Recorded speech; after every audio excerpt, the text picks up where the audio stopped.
Olá, minhas bombocas lindas! O podcast está de volta e estamos iniciando mais um episódio. E hoje o tema será solidão, uma epidemia do século.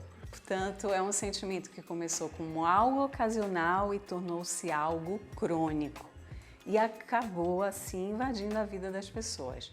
Claro que com o isolamento social, junto com o envelhecimento da população, traz contornos bem difíceis para quem vive com a solidão. Com o tema de hoje, a gente vai estar falando sobre o efeito que a solidão traz, como a falta de contato social ela afeta na motivação e no comportamento nas relações, entre outros aspectos. E para conversar comigo, convidei ela, que tem raízes angolanas, é mestre em psicologia clínica, o seu coração divide entre a psicologia e a área social. Portanto, é coaching, de sorriso fácil, cheia de fé, Petra Tavares. Bem-vinda, Petra Tavares. Muito bom ter-te aqui.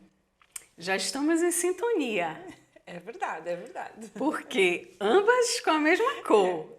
E não só, eu também sou uma boa apologista de um bom calulu. E se for Sério? de carne seca, então, melhor ainda.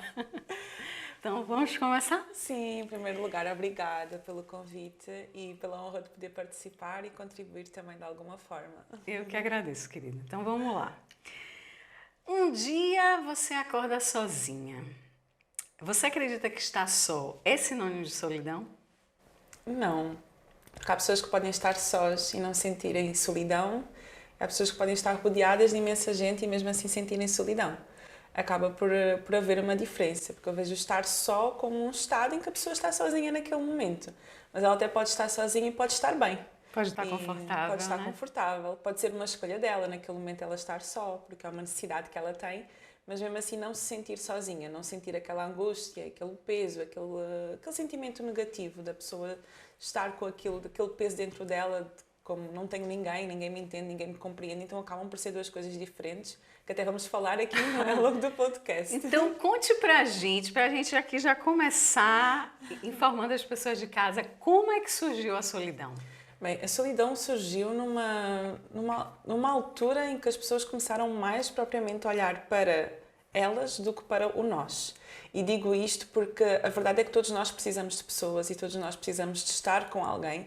Eu ali uma altura, em termos históricos, eu vou ser sincera, é que eu não sei explicar muito bem, porque eu não estudei história, estudei psicologia. Acho que tem a ver com a questão ali do final do Renascimento e com a Revolução Industrial potencializou. Eu vi um pouco sobre isso, só que mesmo assim existem situações que remetem até mais para trás do que isso. Que já havia ali o sentimento de solidão em algumas alturas, em períodos em que se isolava as pessoas devido a determinadas características que elas tinham, ou seja, é uma coisa que às vezes até remete para trás, mesmo antes dessa fase histórica. E até né? os primitivos dizem que a sobrevivência era para eles algo importante, não é? Ou seja, estar junto era sobreviver. E estar sozinho era morrer. Exatamente. E nós vemos até em determinados períodos históricos, mesmo antes desta Revolução Industrial, que depois veio trazer muitas das coisas que nós vemos hoje em dia, que traz muito esta solidão, que é das pessoas estarem mais viradas para as máquinas do que propriamente para as pessoas à volta delas. Todas estas questões, quando se começou a isolar determinadas pessoas por determinadas características que elas poderiam ter, aí já se começou a tirar esta questão da sobrevivência, esta questão de que é saudável nós termos pessoas junto de nós e temos pessoas perto, pessoas com quem nós podemos contar. Então, já em determinados períodos históricos, quando se começa a perceber esta questão da pessoa estar mais virada para ela ou estar isolada de um determinado grupo, aqui já começa a surgir o sentimento de solidão da pessoa não ter ninguém assim com quem contar. E hoje é uma epidemia, não é? Sim, e hoje é visto como uma epidemia da solidão, que até veio a ser reforçada com tudo aquilo que aconteceu nos últimos 3 anos. Isolamento social, Covid. Exatamente, porque tocou numa necessidade humana. Eu vejo muito isto como uma necessidade. Mas você acredita que você, estando sozinho, pode decidir se é solidão ou liberdade, por exemplo? Sim, porque depende da intenção, depende da forma como a pessoa se sente ao ter esse comportamento, porque era até como falávamos no início. Eu, por exemplo, sou uma pessoa que eu gosto de estar sozinha.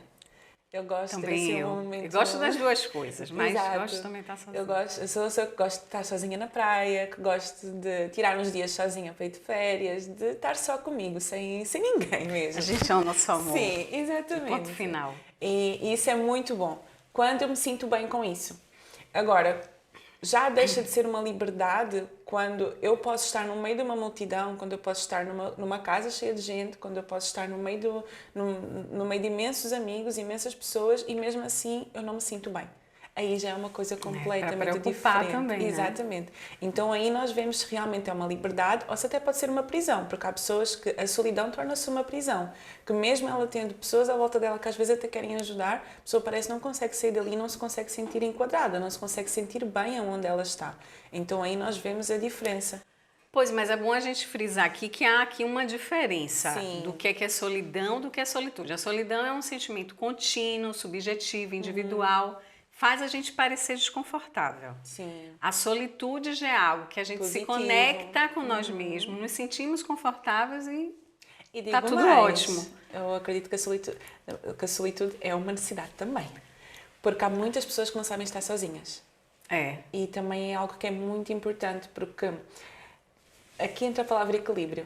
Nós somos seres biopsicossociais, ou seja, temos esta parte social onde nós precisamos de pessoas, ou seja, eu acredito que é impossível uma pessoa ser feliz 100% sem ter outras pessoas ao lado delas, só que ao mesmo tempo nós também precisamos de aprender a estar bem sozinhos, ou seja, não depender dos outros para nós estarmos Porque também bem. faz parte da nossa biologia.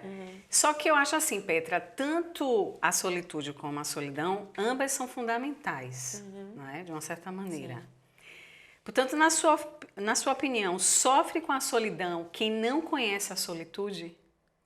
Sim, porque a maioria das pessoas que sofrem com a solidão são pessoas que acabam por não saber estar com elas próprias.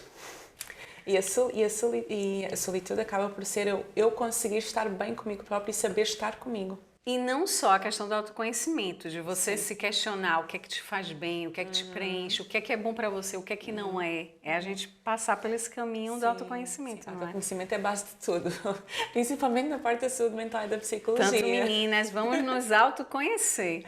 Porque quando uma pessoa lá está, uma pessoa se conhece, uma pessoa sabe quem ela é, sabe o que a caracteriza, sabe o que ela precisa, quais são os valores dela, qual é que é a base da vida dela, por muito que ela esteja num ambiente sozinha, ela consegue, lá está, cultivar esta solitude.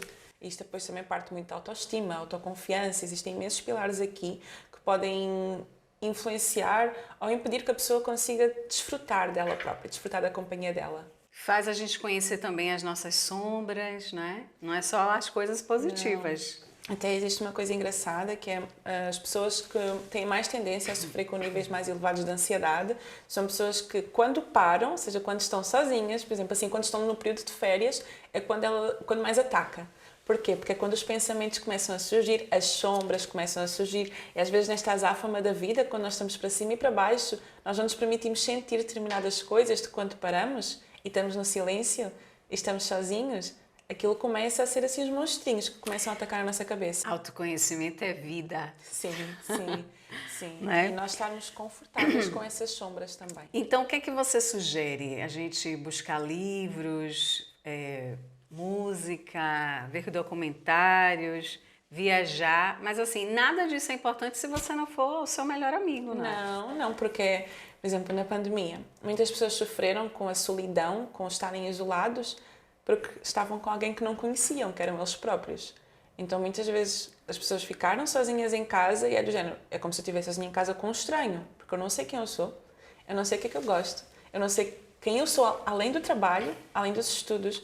Porque a maioria das vezes, quando nos perguntam quem és tu, nós respondemos o quê? Eu sou psicóloga, eu sou coach, eu sou farmacêutica, eu sou médico. Nós caracterizamos muito por aquilo que nós fazemos e não por quem nós somos. Então, muitas pessoas... E antes disso, há uma pessoa por trás, não é? Antes disso existe uma pessoa. Nós já nascemos alguém. Não somos alguém com a nossa profissão. Então, esta questão da solidão ficou ainda mais fincada com a questão da pandemia, exatamente por nós estamos em casa com desconhecidos, que éramos nós. Muitas vezes nós conhecemos melhor as outras pessoas do que a nós próprios. Então, nós conseguirmos parar e conseguirmos perceber quem nós somos, até porque é impossível eu amar alguém que eu não conheço, então essa vai ser sempre a base de tudo, do amor próprio, da autoconfiança, da autoestima, de eu estar bem comigo, vai ser sempre o autoconhecimento. A partir do momento que me começo a conhecer E da mesma forma, quando eu conheço alguém e eu amo essa pessoa e eu faço coisas para lhe agradar, eu começo-me a conhecer e começo a fazer coisas que realmente fazem sentido para mim, aí eu começo a construir uma melhor relação comigo. Porque eu sou sincera, eu própria também só comecei a conseguir estar comigo própria sozinha quando comecei a trabalhar no meu amor próprio, na minha autoestima. Então você poderia afirmar que a solitude, na verdade, é uma grande conquista individual que o autoconhecimento traz pra gente? Sim, 100%. Autoconhecimento, amor próprio, sim. E qual é o desafio para você da solidão? Qual é o sentido que ela traz para a nossa vida, por exemplo? Quando você diz que a solidão também é importante as pessoas passarem por elas. Ah, sim, sim. Então, o que você acha qual é o sentido dela para esse aprendizado, vamos dizer assim? É um wake-up, é um despertar. Muitas vezes quando nós passamos por esse momento de solidão e que nós percebemos que não conseguimos estar sozinhos, é muitas vezes aquele momento em que nós paramos e percebemos que se calhar aquilo que nos preenche, nós temos vindo a buscar nos outros, quando precisamos de começar a buscar em nós. Então, quando nós passamos por esse processo de passar realmente por essa solidão, de sentir essa solidão, nós começamos a questionar, ok, estou-me a sentir assim porquê? E esta é uma parte também muito importante do autoconhecimento, que é eu questionar o porquê que eu me estou a sentir de determinada forma. Porque nós muitas vezes agimos em piloto automático. Estou-a sentir solidão, estou-me a sentir sozinho, mesmo tendo pessoas à minha volta, estou-me a sentir sozinho. E é mais fácil às vezes colocar a culpa nos outros, de que ninguém me entende, ninguém me compreende, mas eu preciso de puxar isto para mim. E as pessoas não podem compreender se não está na testa. Sim, né? Exatamente. Então eu preciso me perguntar porquê que eu me estou a sentir assim. E muitas vezes nesta questão do porquê que eu me estou a sentir assim, porquê que mesmo tendo tanta gente à minha volta, eu estou a sentir este sentimento de solidão, é quando nós começamos a perceber determinadas lacunas que existem na nossa vida, que se calhar nós não estamos a viver realmente uma vida que nós queremos, não estamos a viver de acordo com o nosso propósito, não estamos a viver de acordo com os nossos valores. Então eu vejo ali como um virar de chave que nós podemos aproveitar para alavancar outras coisas em nós. É assim, normalmente na minha vida eu gosto de falar sozinha, com as minhas plantas, com o meu Dudu, com o gato, periquito, papagaio, na rua, em casa, porque eu acredito aqui que é uma das coisas que para mim traz só benefícios. Então esse tipo de coisa ajuda a me conhecer melhor, tá lá o autoconhecimento. Portanto, você tem hábito de falar sozinha? Você acha que essa questão de falar sozinha é uma forma de a gente combater a solidão? É a melhor forma de falar com a melhor pessoa deste mundo, né? Comigo própria. Sim, nós falamos muito em psicologia sobre esta questão do autodiscurso, do discurso interno. E até uma das melhores estratégias para nós trabalharmos a questão do amor próprio, a questão da autoestima, é realmente trabalhar este discurso interno. Porque a verdade é que nós estamos sempre a falar connosco, só que nem sempre de uma forma positiva. É mais fácil nós falarmos connosco de uma forma negativa, de cometemos um erro e dizemos tu és mesmo isto, tu és mesmo burra, tu não prestas, já sabias que isto ia dar errado. Nós estamos sempre a falar connosco. Agora, quando nós passamos para o outro lado da moeda, de conseguirmos... Eu já falo comigo, agora deixa-me aqui conseguir cultivar um discurso interno mais positivo. É porque o nosso interno ele tem que ser maior do que o nosso externo, certo? Sim, sim. Olha, o papo está ótimo, mas eu tenho que dar aqui um recadinho para as minhas bombocas. E aí, essa conversa está fazendo sentido para você? Não está se sentindo sozinho, pois não? Pois é, então vamos lá, subscreva o canal Arrasou, dê o seu like, partilhe com seus amigos, faça os seus comentários e toque o sininho. E outra coisa também que ajuda muito a passar aqui desta solidão para a solitude é exatamente a autocompaixão. Que é nós conseguirmos falar connosco de uma forma autocompassiva, da mesma maneira que eu falo com a minha melhor amiga, da mesma maneira que eu falo com alguém que eu amo, eu conseguir falar comigo. E às vezes é difícil para as pessoas perceber esta questão de falar comigo própria. E uma das melhores formas que nós podemos começar a cultivar é através da escrita. Porque a escrita é como se eu estivesse-me a ver do lado de fora. Então eu conseguir às vezes sentar-me, escrever num papel aquilo que eu me quero dizer, mas que se calhar é difícil. Ok, agora vou-me sentar aqui e vou começar. Olha, Petra, é assim, se calhar é mais difícil no fazer início assim. pode ser mais difícil, mas depois... Sim, mas se a pessoa começar a escrever e começar a cultivar este hábito aqui da escrita terapêutica, que é realmente algo que ajuda, mais facilmente ela no dia-a-dia vai começar a conseguir cultivar esta conversa positiva com ela própria. Portanto, vocês aí, cultivem o hábito de falar sozinha. É um caminho sem volta, é verdade. Mas a parte boa é que a gente nunca é interrompido. Sim, 100%. Né? A não ser que alguém entre pela porta dentro. Portanto, você acredita que os homens sofrem mais com a solidão em relação às mulheres, por exemplo? Sim, até porque os homens têm mais dificuldade em pedir ajuda. Tem aquela coisa da sociedade machista, que não pode sofrer, que não pode chorar. Ainda, sim, ainda. Está já de ser um pouco mais desmistificado, exatamente porque até com a pandemia uma coisa boa que trouxe foi esta questão da psicoeducação através das redes sociais, que existem muitos psicólogos a falar sobre esta questão da saúde mental e a quebrar estes tabus que os homens podem pedir ajuda. Como os homens têm mais dificuldade em pedir ajuda, muitas vezes quando estão diante desta questão da solidão não pedem ajuda. E também temos outro fator, que as mulheres são muito mais comunicadoras do que os homens, não é? Então, Arrasou. a mulher tem mais capacidade de comunicar. Somos versáteis. Sim, eu vou puxando aqui. Se eu me tiver a sentir sozinha de hoje para amanhã, mais facilmente eu vou ligar a uma amiga, vou ligar a um familiar. Se um homem se estiver a sentir sozinho, quanto tempo é que ele demora a Não, ligar e para quando alguém? pega uma gripe, fica assim, a gente tem que estar doente, mas leva a criança na escola, vai ao trabalho, faz a comida, e faz isso, faz aquilo. Os homens uma gripe. Já ficam de cama. Olha, Sim, complicado. mas nesse sentido, sim. É uma coisa que é importante ser desmistificada, porque a verdade é que também não podemos culpar, não, vocês têm que pedir ajuda. Foi algo que foi sendo cultivado ao longo do tempo. Eles têm que ser os machos, que não podem chorar, não podem pedir ajuda, que têm que sustentar tudo nas costas. E depois, quando acaba tendo a separação, eles veem que já não é bem assim. Sim, sim, Não é? sim. Porque tem tudo de bandeja, a roupa lavada, a comidinha feita, pronto. Agora isso está um Agora está bocadinho a sendo mudar. mudado, sim, está a mudar já. Mas é normal. Portanto, a gente tende a achar que o envelhecimento ele tangencia o caminho para a solidão. Mas hoje as pesquisas apontam que os jovens estão mais vulneráveis para esse tipo de sentimento. Como é que você vê isso? Tecnologia. É uma avançada tecnologia e hoje em dia, desde crianças, eles estão expostos a mais tecnologia do que propriamente relações. Porque se nós formos pensar, realmente, o envelhecimento, e eu tive uma altura do meu processo profissional que eu trabalhei com idosos exatamente para trabalhar esta parte do isolamento social com eles. Só que eles têm mais facilidade em estabelecer relações sociais do que propriamente os jovens São mais hoje em dia. resistentes. Sim, porquê? Porque isto também foi algo cultivado desde o antigamente, não é? Que eles não tinham um telemóvel, não tinham um computador, não tinham um TikTok, não tinham um Instagram, eles tinham pessoas à frente deles. Então eles aprenderam aqui a cultivar estas relações sociais.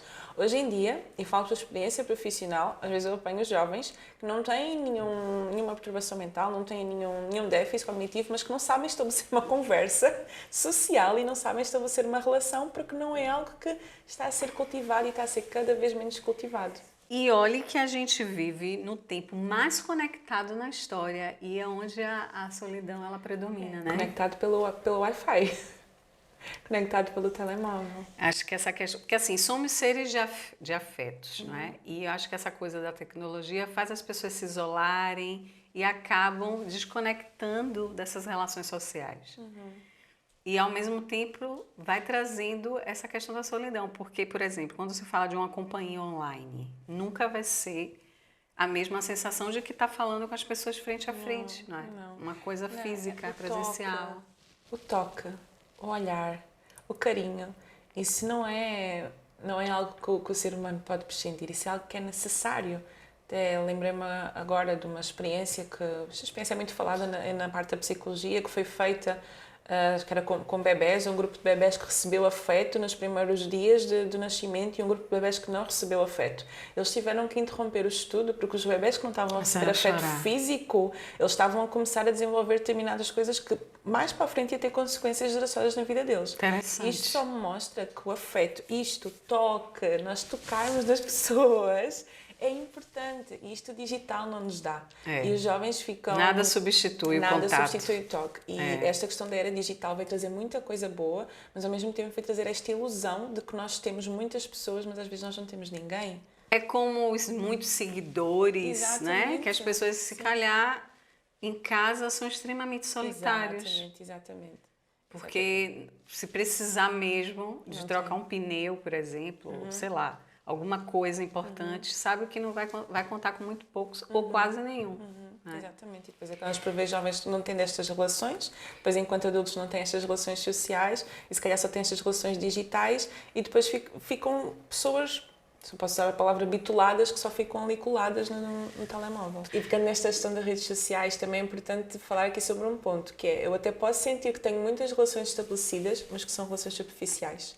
E nós precisamos ter relações profundas, para, em vez de ser só ter aquele amigo que nós ligamos para ir sair, de ter aquele amigo que nós ligamos para dizer, olha, eu estou a passar por uma situação muito difícil. Mas você não acredita que as relações na fase adulta já são mais difíceis de ser construídas, que as relações da infância, por exemplo, é algo muito mais verdadeiro? Isso é um facto, sim, que é muito mais difícil construir relações na idade adulta, então a partir dos 30, porque a verdade é que já não temos aqueles ambientes que são próprios só para construir relações, enquanto que na infância e na adolescência nós temos a escola, temos a universidade e que existe muito mais tempo para cultivar essas relações. É ficar, vamos marcar, sim, vamos marcar, adulta, nesse marcar, menina, nunca sai. Olha, sem comentários. Até existem muitos memes nesse sentido, né? Vamos marcar, vamos, quando a tua agenda daqui a 3 meses... Nunca marca. Sim. Mas olha, o papo tá ótimo. Deixa aqui mandar um recado para as minhas bombocas. E vocês aí, têm amigos de verdade ou amigos de ocasião? Esse papo aqui tá fazendo sentido para você? Portanto, vamos subscrever o canal Arrasou e dar aquele seu like, hein? E acho super legítimo o que você diz. Não só é difícil construir essas relações na fase adulta, como a gente também percebe assim, uma certa frustração, porque muitas vezes a gente deposita, né? Achando que as pessoas são realmente verdadeiras amigas e dá tudo de você. Não que isso não seja ruim, que a gente pode estar vulnerável às pessoas, né? E aí acabam se desapontando, se fecham, ficam reclusas e entra a solidão de uma certa forma, não é? E aí é o caminho do tal autoconhecimento, de você perceber realmente se aquilo está te fazendo bem ou não, está sendo tóxico. E eu também posso tocar outro ponto, que é esta questão de gerir as expectativas. Nós às vezes também queremos construir relações profundas com muita gente, isso não vai acontecer. As pessoas não estão na mesma vibe. Não, eu até lembrei-me agora de um livro do Tiago Brunet, não sei se... Não. O especialista em pessoas, e ele tem uma analogia sobre amizades que é super, super importante, que ele usa a analogia das amizades em 3 círculos, em que existe o círculo maior, onde estão incluídos todas as pessoas que nós conhecemos, amizades, seja de trabalho, seja de faculdade, seja do que for, e tem um círculo maior. Depois tem um círculo menor, onde estão assim os amigos que a gente liga para sair de vez em quando, para ir ao cinema, para beber um copo, os amigos de conveniência. Pois aquele restrito. E tem aquele restritozinho que às vezes precisam só de ser 5 pessoas, 3 pessoas, mas que são aquelas pessoas com que tu realmente podes contar. E às vezes nós queremos que nesse círculo estejam 100 pessoas, não vão estar. É porque as pessoas não estão na mesma vibe que você. Exato. Você pode até ter tudo de você para dar, mais valioso, só que as pessoas não estão na mesma vibe. E é importante aceitar. É importante aceitar que esta pessoa eu não posso contar. E não fazer disso um drama. Não, e seguir o baile. A vida. O importante é tu ter as pessoas com quem tu podes contar. Às vezes são poucas, mas tendo esse cultivo e tu tens alguém com quem tu podes realmente contar, é o que tu precisas para ter esta parte social mais saudável. Não precisas ter o mundo inteiro, mas ter as pessoas certas contigo. E o que você acha, Petra, que é importante para a gente combater a solidão? Ou seja, quais são aqui as ferramentas para a gente combater a solidão? Eu, sendo psicóloga, a primeira coisa que eu tenho que falar é terapia, né? Eu faço fazer terapia. Porque a solidão, ela não é uma questão do ambiente onde eu estou, não é simplesmente uma questão de eu fazer uma tarefa em si e vai mudar. Eu primeiro preciso de perceber de onde é que isto vem. Porquê que eu me sinto sozinha? Porquê que às vezes eu estando num meio cheio de pessoas eu me sinto assim? Porque às vezes é uma questão interna, o que nós estávamos a falar no início, esta parte do autoconhecimento, principalmente esta parte do amor próprio. Principalmente, a partir do momento que alguém está a sentir esta questão da solidão, muitas vezes há uma falta na relação dela com ela mesma. Uma carência. Uma carência, e é preciso perceber qual é a raiz. Porque a raiz é o que está lá em baixo, não é? A solidão, ela acaba por ser uma folha que vem de uma raiz. Mas você não acha que essa raiz, ela vem já do início passado. Da infância? Sim, muitas vezes a maioria das coisas que nós sofremos, entre aspas, na idade adulta, vem de coisas da nossa infância. Se nós não conseguimos ir lá atrás, perceber o que é para resolver e para ressignificar, exatamente, curar algumas feridas, nós não vamos conseguir superar isso na idade adulta. Então, primeiro é preciso perceber, pode ser uma ferida de uma rejeição, pode ser uma ferida de algum abandono que aquela pessoa sofreu e que acabou por trazer outras consequências e que hoje em dia faz com que ela se sinta assim, mesmo tendo o mundo inteiro à volta dela, faz com que ela se sinta assim. Então, às vezes é preciso ir ver primeiro essa raiz. E É aqui muitas vezes que faz a diferença, que as pessoas sentem-se de uma forma e só querem, vou então ler livros de autoajuda, vou me colocar a fazer algum hobby. Só querem trabalhar daqui para a frente, quando o que é preciso é daqui para trás e perceber o que é que aconteceu. Para não se repetir. Para tratar isso, a raiz, né? não é? Porque diz que quando você não aprende que as coisas vão tornam se repetir, repetitivas. exatamente. Então é dizer, eu estou neste meio e estou-me a sentir sozinha, preciso de arranjar outros amigos. Não, minha querida, tu precisas primeiramente de perceber porque é que tu te sentes assim no meio destes vamos nos amigos. autoconhecer, porque a coisa tá feia. Então, primeiro é perceber essa raiz. O que seria então aqui os aspectos da solidão? O que é que engloba? Religião, amigos, autoconhecimento, pensamentos positivos ou atitudes positivas, se cercar de bons amigos, mas o melhor amigo que você tem que ser é de você mesmo. Exatamente, por isso começa tudo pelo amor próprio. A partir do momento que nós conseguimos aprender a estar bem connosco, nós estamos bem com outras pessoas, mas nem sempre quando estamos bem com outras pessoas estamos bem connosco. Então começa sempre por aí, deixa-me aqui tratar primeiro de mim, perceber porque é que eu me sinto assim, se há aqui alguma coisa que eu preciso de ajustar na minha vida, se há alguma ferida que eu preciso de sarar, para eu estar bem comigo. Depois de estar bem comigo, ir-me colocar nos ambientes certos, porque também tem há ambientes que nos fazem sentir ainda pior. Então eu também preciso de escolher bem os ambientes onde eu me vou colocar. Porque senão todo aquele processo de evolução regride, né? Exatamente, só pelo estar num ambiente que se calhar não era para eu estar. Mas assim, eu já percebi que nós somos seres sociais, certo? Então a Petra diria que a solidão faz parte de um processo de desumanização, ou seja, imagine, de repente eu começo ali a não querer mais aceitar convites para sair, as pessoas querem estar comigo, eu estou sempre colocando uma desculpa. Então essa desumanização ela passaria, por exemplo, de não querer me arranjar, de não querer tomar banho, de querer fazer coisas que são naturais, por exemplo. A cara a falar, já estou a pensar numa depressão, né? Porque sim, isso porque acaba pode por evoluir. Que era também a falar ao longo aqui do podcast, que esta questão da solidão, agora escapou uma palavra, prolongada no tempo, crónica. Assim, quando acaba por ser muito prolongada no tempo, pode acabar por desenvolver uma depressão com todas estas questões envolvidas. Por isso pode estar aqui relacionada com uma desumanização. E hoje em dia também se fala muito desta questão de que eu tenho que estar bem sozinha, que eu não preciso de ninguém. A sociedade incute isso, porque então, eu posso tudo, não é bem assim. Eu posso ser uma mulher empoderada, eu posso ser uma mulher independente, que toda para a frente, que não precisa de ninguém. Mas até a página eu preciso 3. Das pessoas. Até a página 3. Eu posso ser independente, mas você não vai no dentista e você mesmo vai fazer a sua limpeza. Você não vai, né? Nos lugares. O ser humano não foi feito para viver sozinho. Somos uma teia e tudo tem que estar a funcionar. Exato, né? Não necessariamente a gente tem que criar aqui dependências para com o outro, porque muitas vezes uns torcem tanto pela solidão, outros já querem, né? 880.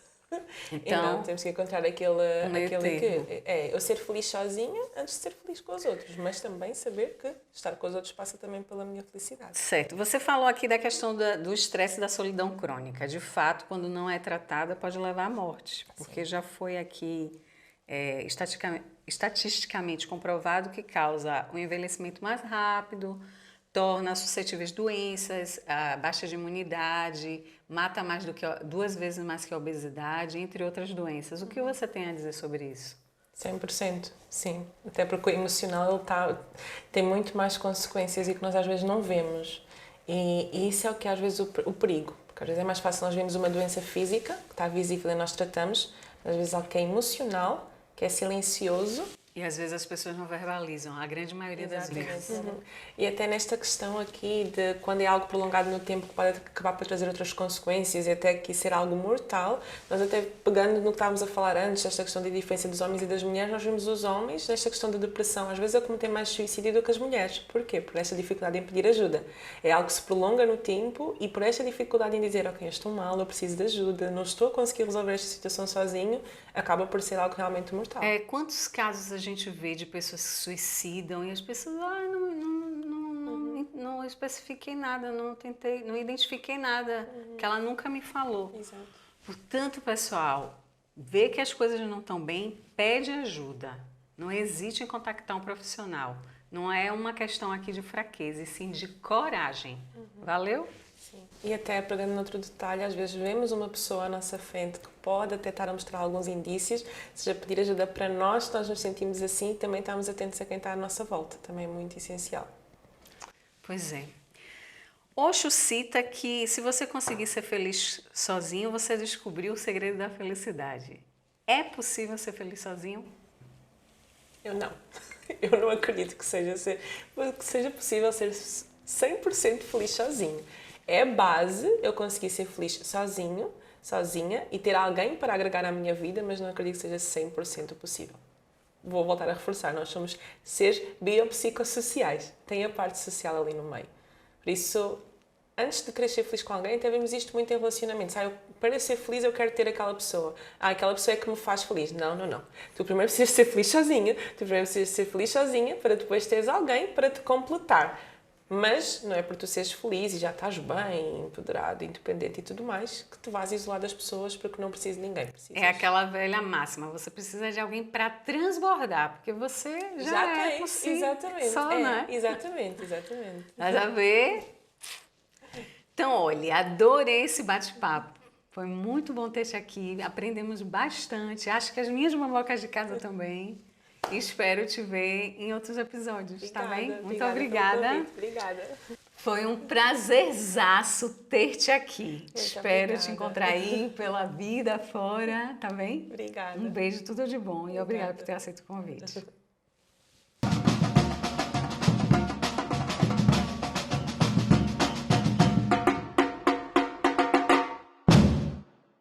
Segundo Fernando Teixeira Andrade, enquanto não alcançarmos a dor da solidão, continuaremos buscar-nos outras metades. Para viver a dois, antes é necessário ser um. Todo mundo se sente solitário de vez em quando, né? Por não ter uma companhia assim para tomar um cafezinho, para um almoço, para uma praia. Seja por mudar de cidade, país ou por uma questão de necessidade mesmo, vamos deixando os nossos laços sociais para trás. E que às vezes é muito difícil de construí-las numa fase adulta, não é? Mas a solidão é uma experiência humana universal que merece muita atenção. Portanto, se vocês acharem que precisam de cuidado, não hesite em contactar um especialista. Não é sinal de fraqueza, e sim de coragem. E para as minhas bombocas aí de casa, conto com a sua colaboração para seguir os próximos episódios, hein? E não se esqueça, se sentirem sozinha, a Cá está aqui para entreter vocês. E saibam que vocês são as minhas melhores companhias. Portanto, vou ficando por aqui. Um cheiro da Cá e até o próximo episódio.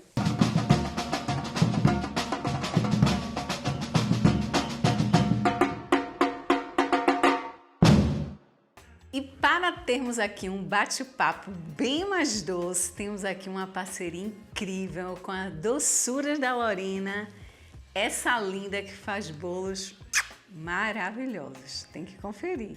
Tal aqui um gelado da Matoli Gelato, hein? Não vou recusar, não. Então vamos lá!